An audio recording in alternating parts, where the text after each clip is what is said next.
Hi, my name's Andrea Hunter, and I'm so honored to be here at the anniversary of the defense of the Luhansk Airport.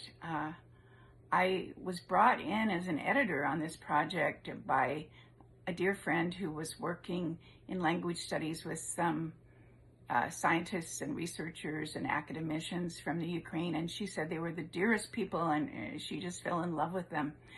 So when she asked me if I would be interested in working on the manuscript, just doing some simple corrections, changing commas and adding an and here or taking a T away, I thought, well, of course, who doesn't want to work with the most wonderful people in the world, and who doesn't want to learn new things? So it seemed like a great opportunity, and I had no idea, though, the impact that it would have on me. I believe it's such an important work for so many reasons. One, because the story has been hidden. It was kept from world media and from other countries outside of the Ukraine really knowing and understanding what occurred, and even some people within the Ukraine. There's this scripture in Luke that says, those things that are done in darkness will be brought to the light, and they will be shouted from the rooftops. Well, this is a story that needs to be shouted from the rooftops. The story of a larger, more powerful, more weaponized country coming against a smaller, more vulnerable country, making plans and inroads and painting it as just a local conflagration in the beginning, and not really allowing people to find out exactly what was going on.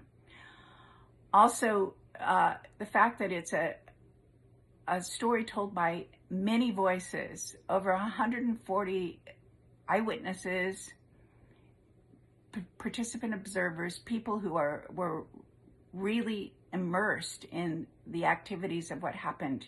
This is a story that is unlike almost any other war story that I have read or seen. I think it's unique, and I think it's special.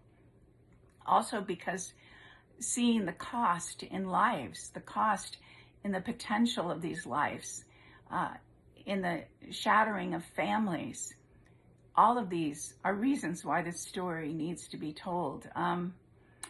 My perception of it is like it's an archetypal story. It's a story like David and Goliath or Cain and Abel. This is a story of generations, but it's a story that we don't want to keep repeating. We need a new story. We need a new narrative. And so I think it's important for that reason. I was impressed by the intimacy, the detail, the emotional richness, and just the scope of the stories, and the incredible work of all of the volunteers that went into this book. It is epic. It's really a work of not just love and power, but I think it's a work that deserves recognition, because it truly is a story that must be told. I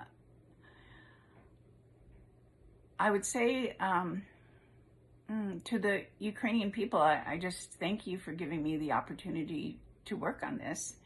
And also, I would just pray for peace for you, peace with God and man, peace with your neighbors, that you could have a part in bringing a legacy of peace to the world, in a world where just violence and chaos is rampant right now.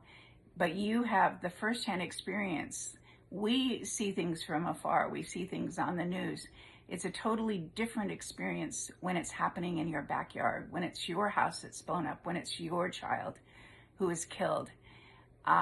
This story needs to be told so people will catch the reality of what war means.